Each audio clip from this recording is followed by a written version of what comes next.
Welcome back, hobby friends, to Vintage Sports Cards Hobby.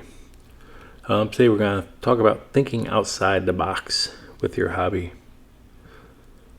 Starting here with some on-card autos.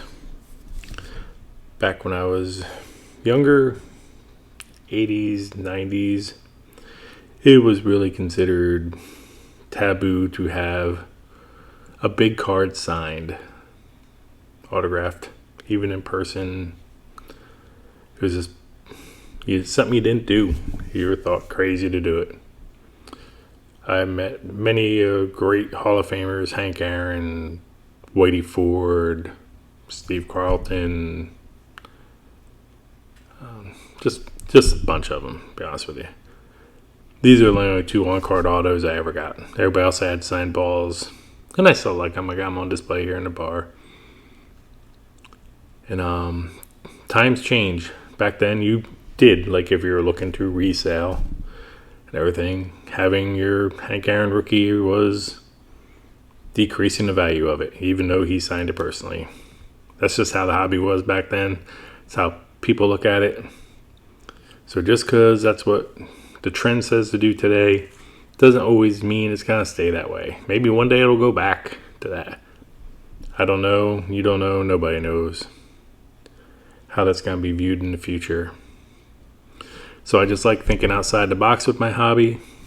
So let me show you some examples of thinking outside the box.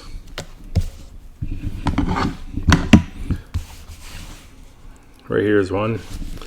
This one I can't even take credit for. This was a gift from my wife. She got this around 2017. This is a 1966 Topps Mickey Mantle rub-off insert. She bought this graded in the 9. She paid around $100 for this. It's worth significantly more than that today. A great buy by her. And honestly, back then, I don't know if I would have 100% bought it.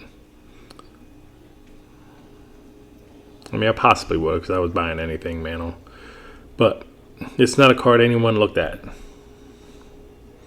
Not slightly more desirable, especially in a high grade like this. Everything. So, hey, just want to give props out to my wife. Great eye, great pickup, and a very cherished card in my Mantle collection. Next up, I want to talk about leaders cards. Here's some mid-60s leaders cards. Here you got Clemente, Aaron, Willie Mays on the same card. And this card has gotten popular the last year or so, but it's actually starting now to decrease a little bit because it got super hyper for a bit. And but before this boom in the last couple years, you could have got this card dirt cheap, like literally like a $10 card. Here you got Hank Aaron, Willie Mays, Dick Allen. I'm a Phillies guy, so that's another card I really enjoy. I have no problem buying league leaders cards. I mentioned in the past, 61 home run leaders, which is actually from 62 Topps, is probably my favorite card in the hobby because it just marks the milestone of the 61 season. And it's just a good way you get multiple Hall of Famers on one card. And for anyone that says, well, they don't go for as much or this or that, or it's a bad investment, like, again, you don't know what the future holds. It used to be bad to get your Hank Aaron rookie signed.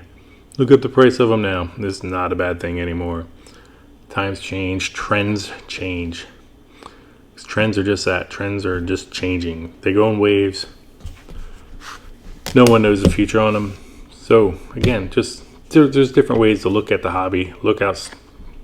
If you want some Willie Mayses, you can't afford them, or Hank Aaron's, there's ways you can get in. And you don't know it's a bad investment. You don't know it's a good investment. Don't look at it that way. These like in-action cards, stuff like this. This is another one. Like, this is an iconic play. Like, almost any old historian of baseball knows about this Willie Mays over-the-shoulder catch.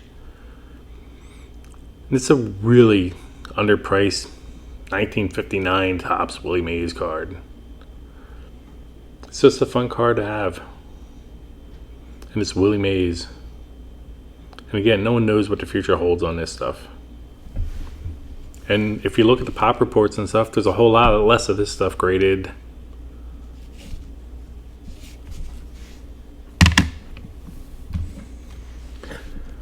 So I show years back, wanted to add a Thurman Munson rookie, and I do have one now. It was the end of the show. It was cash only. Didn't have quite enough for the Munson rookie. I was like, well, I got a second year. I think it was like $5. Like, this card now outprices the rookie. This is actually the more desired card. The 71 steps gone crazy. And all 70s are actually kind of creeping up in price.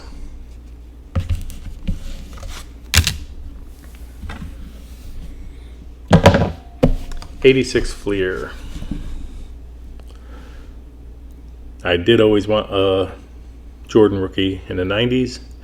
Always just seemed a little bit out of my budget, so I never got the number 57, which has over 22,000 of them graded. I could afford a sticker, and actually I got a couple of them. It's the only one I got graded. It didn't do well. But I think I got this for about $40-50. Mid-90s.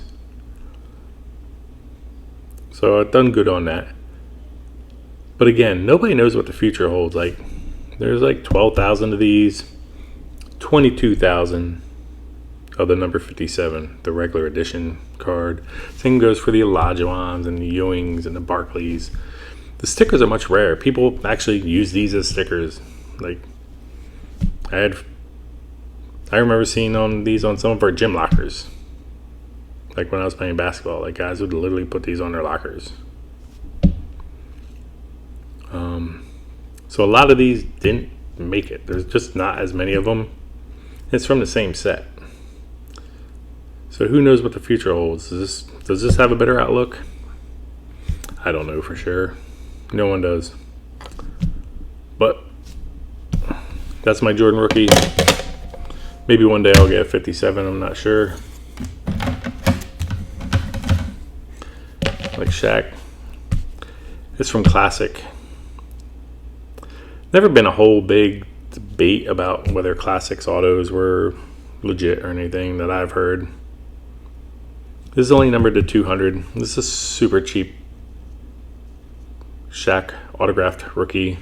Iconic photo of him dunking with the knees up, power dunk.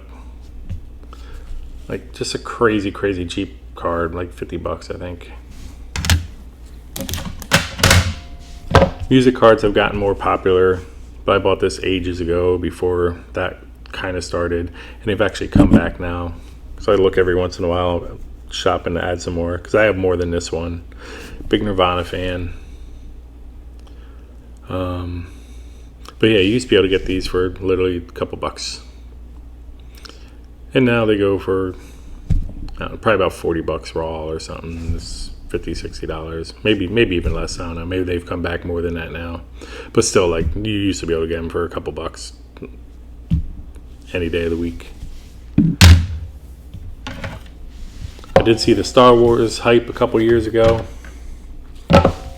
Like, not really looking to spend that much when I'd rather buy vintage cards and everything, but I thought it was cool, and it reminded me of the days I used to really get into sci-fi. So I'm like, I used to like Star Trek too. I'm like, hey, let me get some Captain Kirk and Spock stuff. Yeah, for pennies on the dollar. And this probably hasn't appreciated or anything, but they're cards that I like just as much as my Star Wars cards. So there's alternatives. Just saying, look for different options in the hobby. If you got a little hobby money to spend, save it or look for something else. Can't afford a Luke Skywalker? Get a Spock and Kirk. I'd love to have a Magic Bird rookie. I don't have one. I have a Bird rookie. Some people may say it's not a Bird rookie. That's the scoring leaders. It's not the same set. Again, a lot less of these graded. A lot less of these on the population report. People probably didn't take care of as much because it wasn't the Bird Magic rookie. So who knows what the future holds for these cards. Just think outside the box again and just, hey, what can I get that would be cool? Because I was a huge Bird fan. And Jordan. They were probably my two favorite players growing up. And even other non-sports stuff. Laurie Metcalf, I'm a huge Big Bang Theory fan. I literally just got this in the mail. I think it was like $12. Laurie Metcalf's been on Big Bang Theory, Young Sheldon, Roseanne, of course. But just something fun to have in my hobby. So just think outside the box when you're collecting and get the stuff you enjoy. Because maybe someday that stuff you enjoy will appreciate in price and go crazy and be worth more than what you were looking for at the time. Like that. So have fun. Enjoy your hobby. Have a great day.